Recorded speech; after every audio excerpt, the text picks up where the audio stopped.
Simple yet elegant. Budget-friendly luxury. Covering hangers has been popular for decades, and my family has done it for about 4 generations. We think 5. We're not entirely sure about my great-great-grandmother's generation.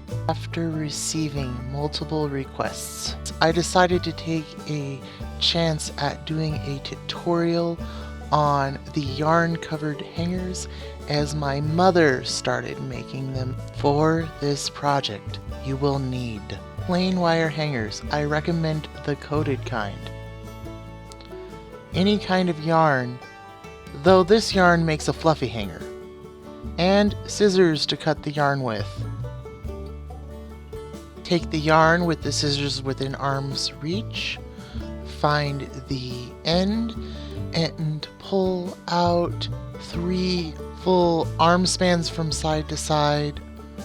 1, 2, 3 wide, and then cut them at the end of your hand and wind them into a ball. You want about 3 arm spans wide, and yes, it'll differ from person to person because then it'll the resulting ball will scale to a size that'll fit in your hand no matter what size person you are.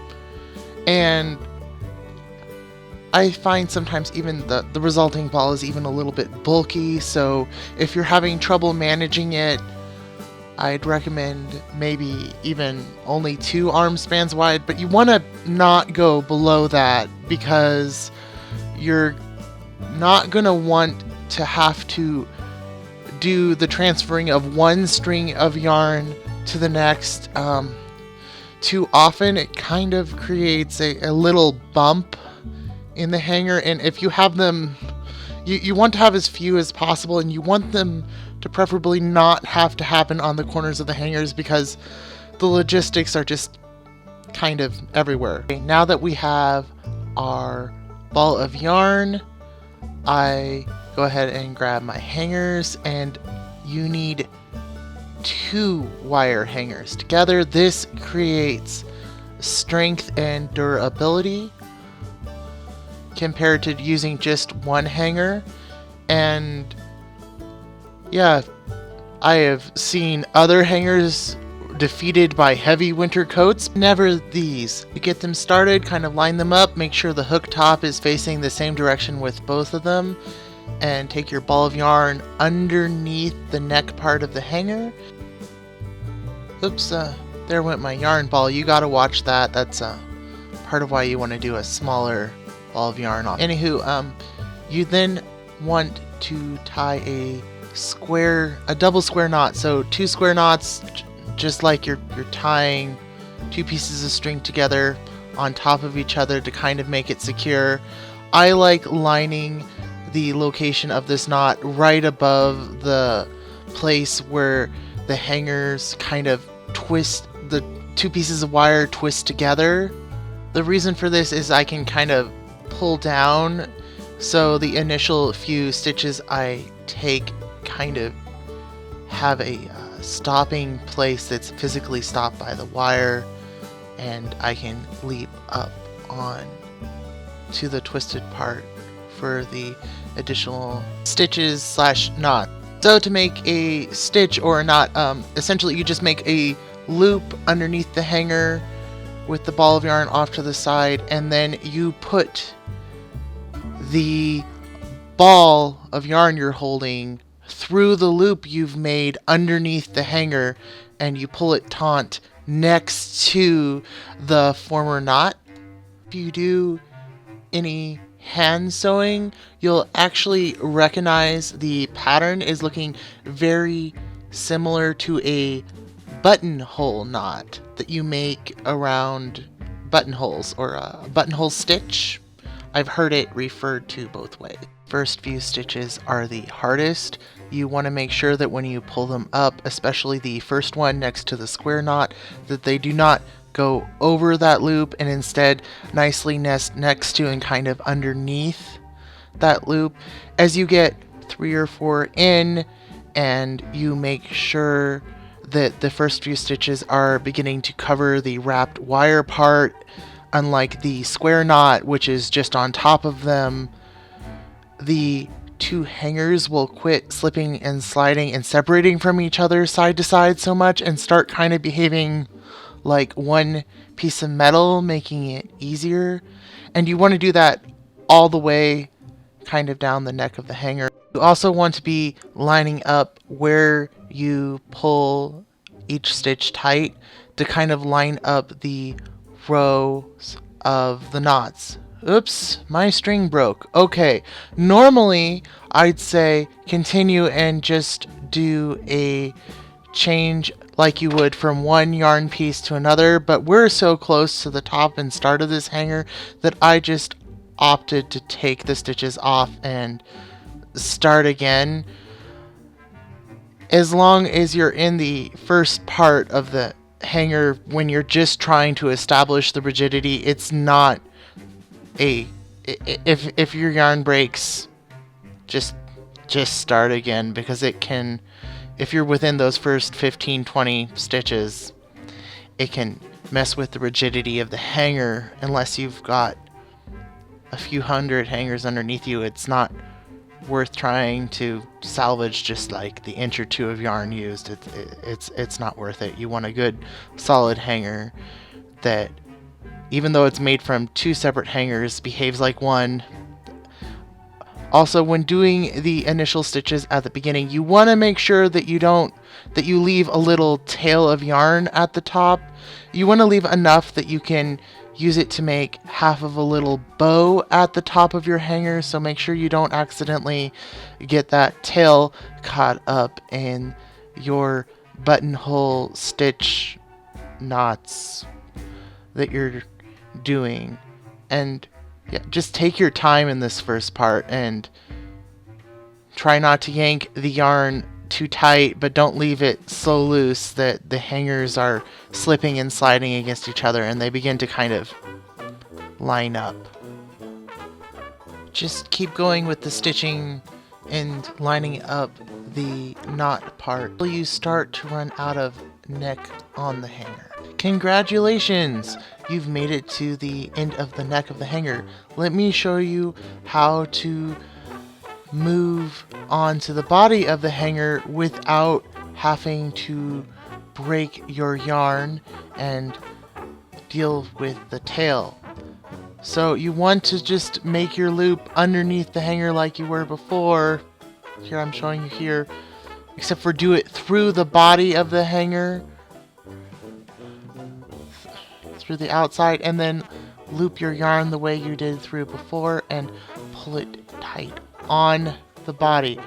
Now when you're doing this transfer, it's really important to make sure that the loop stitch yarn is scooted all the way up in that little V crevice where it starts to become the neck of the hanger. And you really want to make sure that the stitches are nested together. You might want to take the tip of your finger and kind of scoot each loop as you make it up against the first loop you made to make sure gaps don't form. And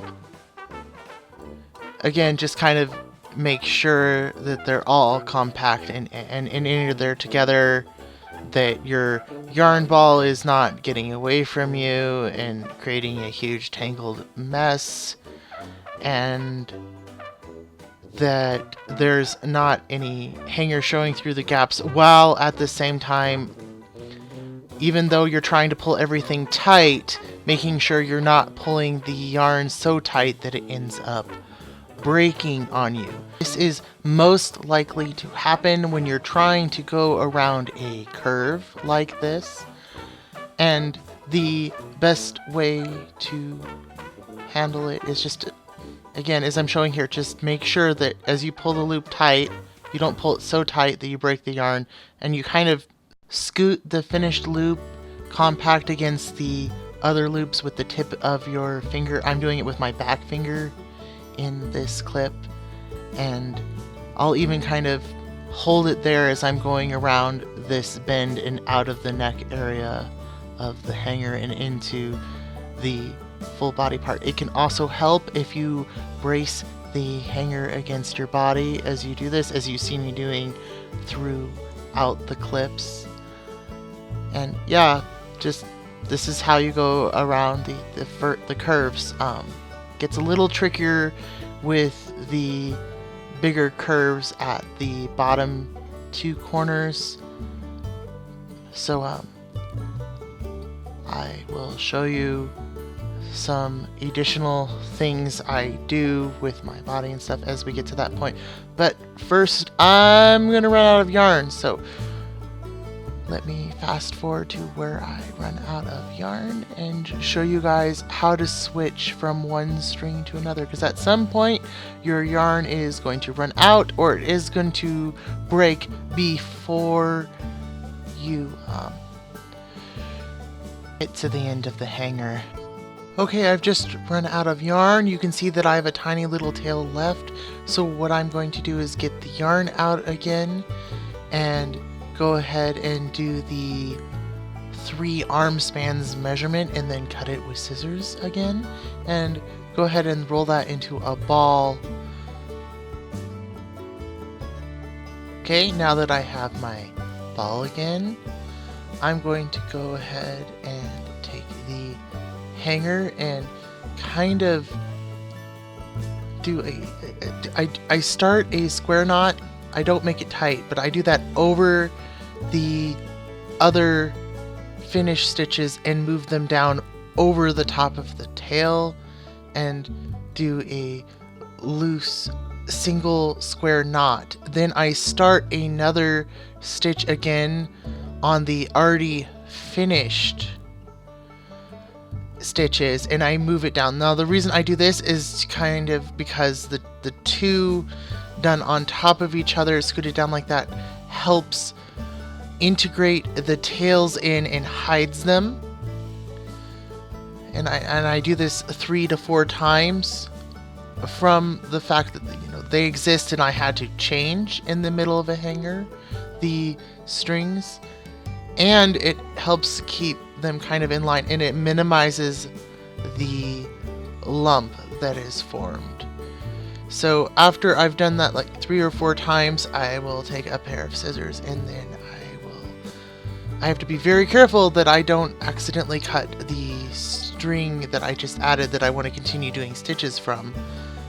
But I'll shorten the little bit of tails left with the scissors, and then I'll do a few more stitches over the little stub of what's left still showing over the stitches. Again, this is the only time I really do stitches over other stitches and move them down in conjunction, and that's just to hide the tails so that the lump isn't as obvious.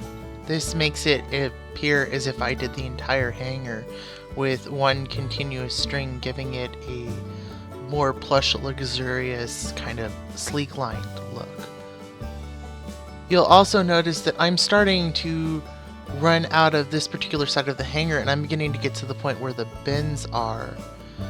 And just like the neck of the hanger, you have to be extra careful doing these around the corners. It puts more strain on the yarn, it's more likely to snap. And if you have it's better to change stretches of yarn easier in the long flat sections without bends in them. It is possible with quite a bit of practice to do it in the middle of one of the curves, but the lump tends to be more noticeable. So you'll notice that I start doing my stitches on the new side and kind of using my thumb to move them up and around. As I start getting into the more curved part, I actually will quit tugging my stitches as tight. I'll do 3 or 4 that are a little looser going up into this curve, and I'll also change the way I'm holding the hanger so that the opposite corner is kind of tucked against my torso under my arm, and the corner I'm working on is kind of out, as you can see. And this just helps give me a little more control because I really don't want the yarn snap midway through this, because I can do it. I've had a lot of practice, but it's a headache to change the yarn strings so close together to another place I've had to transition, and it's really difficult to do it on a curve. So now I'm in the straight way where there's this little straight part and then just the 90-degree wire curve, and I'm really starting to double check that I'm loose until I get up right up next to there. Since I've gone around that first kind of preemptive curve that happens before it goes straight down, I'm doing a few tighter stitches, and then I'm going back to doing them kind of loose again and using my thumb to just kind of make sure if it looks loose, if it looks like there's maybe going to be a gap where you can see the hanger in between the little loops of yarn, making sure that's tight up there. And yeah, just kind of like you did with the neck of the hanger when you were beginning to get them to stop rubbing against each other. Just take your time, try to make sure everything's lined up just so. Do a few looser ones and use your thumb to kind of, and oh well, my string broke. You're about to see me restart my string just like I did before. Kind of gonna cover the two tails. I'm far enough along in this hanger now that I don't want to waste all the yarn I've already used, even though it snaps. So I'm gonna go ahead and do the string transition even though I'm so close to another one, and another spot I had to do this, and the ties, and I'm gonna go ahead and do it on the corner. It's just, this is far more difficult than doing it on the straight way. You can see me doing all the additional steps. If I have to do this on a corner, I found this unusual angle I'm holding it at where it's almost pointing straight up to the camera. Makes it a lot easier to control and kind of smooth down that lumpy tail. And I've noticed that actually, instead of trying to clamp off the tails in the middle of the curve, I'll just try to tie them down until I get to a straightway part and then try to blend them in. Sometimes it works, sometimes it doesn't. But yeah, you can see that unlike on the straightway, I have to hold the floppy tail ends out of the way and make sure they get tied under the loops, and it's just a lot more difficult. And also I'm dealing with some gaping too, because where you can see the hanger in between the loops, because I'm not able to scoot them as close together with my thumb because I'm trying to hide this tail too. So I'm almost around the bend. Ooh, I found a knot. Keep an eye out for knots in the middle of your string. Sometimes you can find two pieces tied together in a knot. You want to make sure that you're using a flat, continuous piece of string when doing this project. Yep, there I go. I've decided to roll up my ball a little tighter and deal with a little less string than normal. It just helps improve control. And I'm kind of around that initial curve where there's this tiny little flat section, so I've decided to cut the tail. And yeah, I recall the frustration I was having with this particular yarn is it produces this beautiful, almost plush result versus kind of this sleek and designed smooth result. Because it's a thicker yarn, the thicker yarn you have, the fewer stitches to make inches of progress. The thinner the yarn, the more times you're gonna have to do stitches, but you almost end up with this sleek, blended together, almost felt feeling fabric as a result.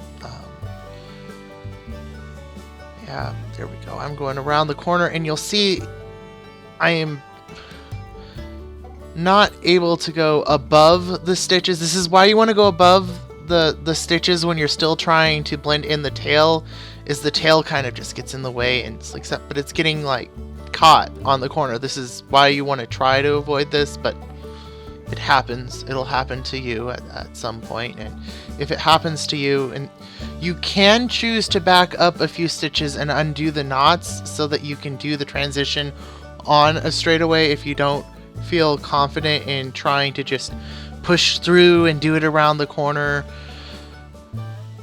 But yeah, I just decided in this particular instance I was gonna push through. There you go. You see how I'm kind of pushing up with every stitch with my pointer finger? That is me trying to make sure that because of everything going on in that corner, all the gaps are kind of filled in, and there's no extra spacing, because the goal is to have the hanger part completely hidden.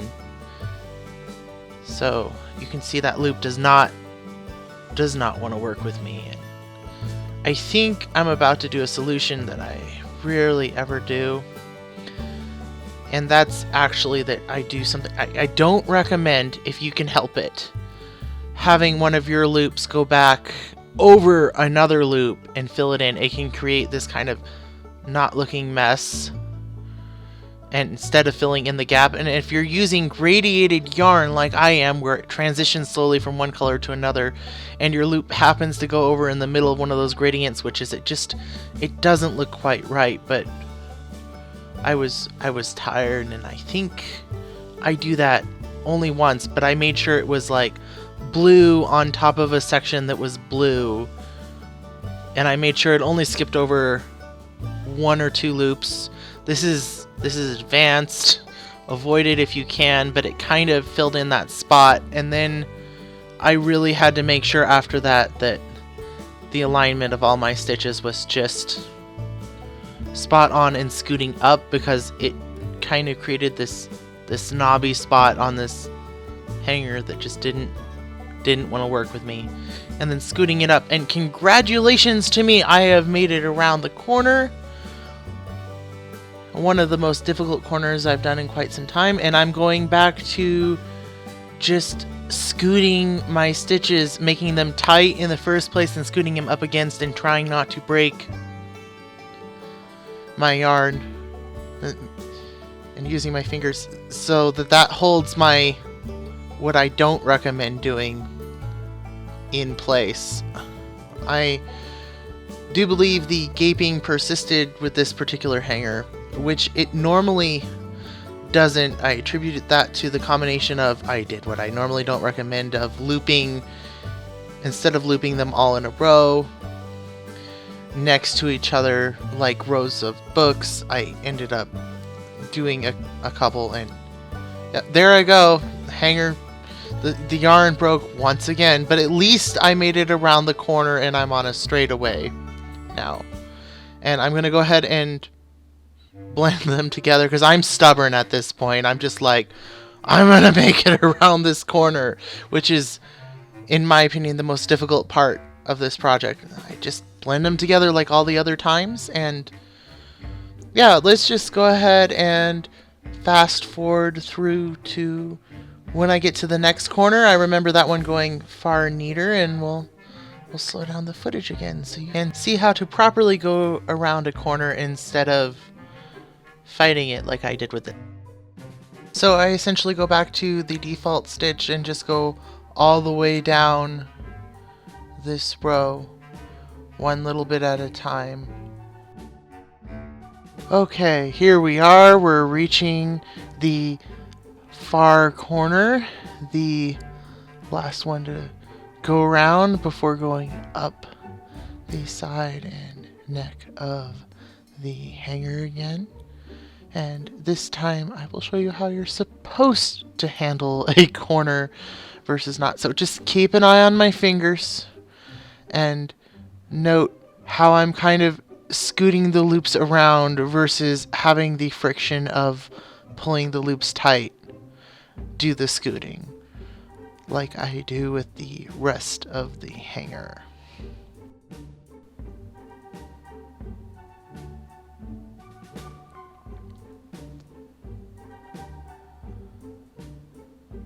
And note how I push the stitches against each other with my pointer finger and or my thumb, depending on which part is sticking out a little more as I get closer to the first bend in this corner, and that I pause to stop and kind of roll up my ball of yarn.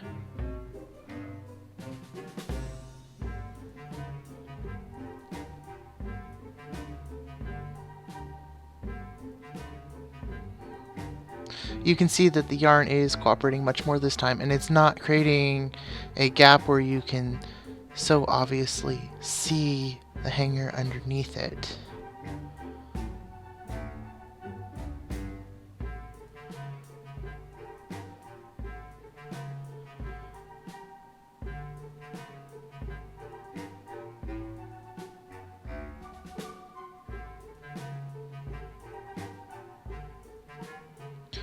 There we go with it trying to gap just a little bit again. It'll do this on every corner.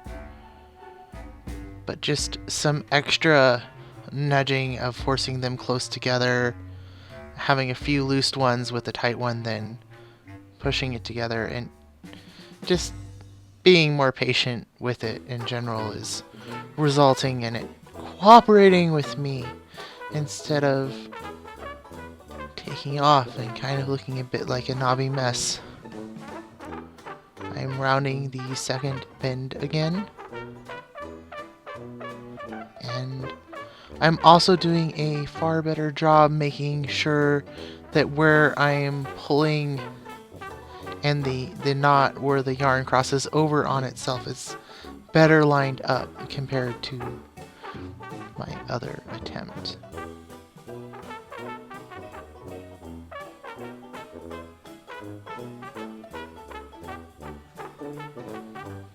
I'm just checking how close the stitches are together because I had such a hard time with that corner across the entire straightaway in that hanger now. Trying to kind of reduce the bulk so I don't end up with the gaping as I round that last corner and start going up the last straightaway. Okay, I'm officially around that corner. Let's go ahead and speed up to where I start to get to the end of the hanger in general, and it's mostly covered.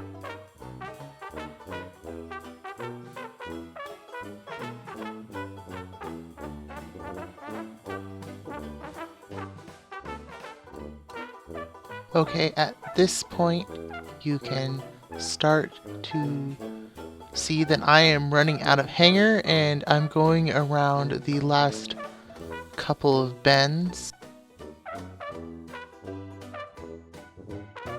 I went ahead and fast forwarded through me doing another yarn ball and covering up the tails. Now you can see I am at the tiny last little bit. You can see that I am there's just this tiny little bit of hanger showing through, and I'm just trying to kind of shove loops of yarn without jumping my loops back up onto the neck to fill up that last little bit of hanger showing through as much as I can. This is the little bit of finishing work that I find really makes a difference in mine looking really nice. And yeah, the corners and jumping on and off the neck and the initial startup are the really hard parts. I'm once again dealing with a ripped piece of yarn. I am just gonna do a kind of carry on and make sure that the tail that is there is just kind of hidden. And yeah, I'm going to kind of hide that tail and clip it. Okay, I just fast forward through ripping that tail off and hiding it in that very difficult spot. And I am now going to go ahead and jump up like I just jumped on to the body of the frame at the beginning of the hanger. I'm going to go ahead and take what's left of my ball of yarn after cleaning it up and hiding that tail in that really difficult spot, and I am going to jump back up onto the neck of the hanger, and I'm going to start putting loops over the top of the other yarn. For the first time ever, I recommend doing this, except for you want a lot of spacing between these loops, and you want to put the knots over where the knot line was when you first started this. So you want gaps of the first initial yarn. The only reason you're doing them up the neck of yarn is so that there isn't this loose string that can catch on things when you go to hang things up on the hanger, and you're just kind of gripping the knot loops below you just to kind of, it ends up looking almost a little bit like a ladder rung on the top, just until I get the yarn far enough up that I can tie a little bow at the top. Do a little square knot, and then I do a little bow with what's left of the square knot. So you can see I'm showing you closer that the spacing on how I'm not doing the stitches for the first time right up against each other over this other yarn. Literally the point is just to climb for that little bow.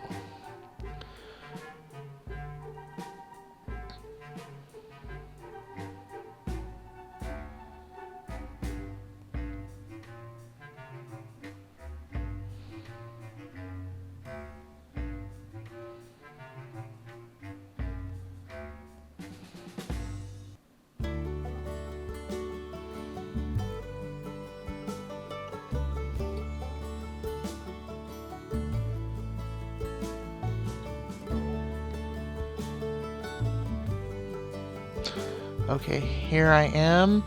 I'm actually taking the tail we left loose earlier and the string of the ball of yarn, and I'm going to tie them in a square knot, and then I'm going to tie them together as a bow here. I have finished my little bow, and I am just making sure the two loops and the two hang down string parts are about the same length, and then I will cut the extra string off at the point where it matches and it sits nicely. And here we are with a finished yarn covered hanger. I am so pleased. These things are sturdy as heck. They're luxurious. This particular yarn kind of creates more of a plush feel than normal. Nothing's gonna break it. Years and years and years of use. Just a little bit of time and effort for beautiful luxury. They make great gifts. If you made it to this point, thank you so much for watching this video. Let me know whether you liked it, and please subscribe if you'd like to see more art videos. Hope you have a good day. Bye.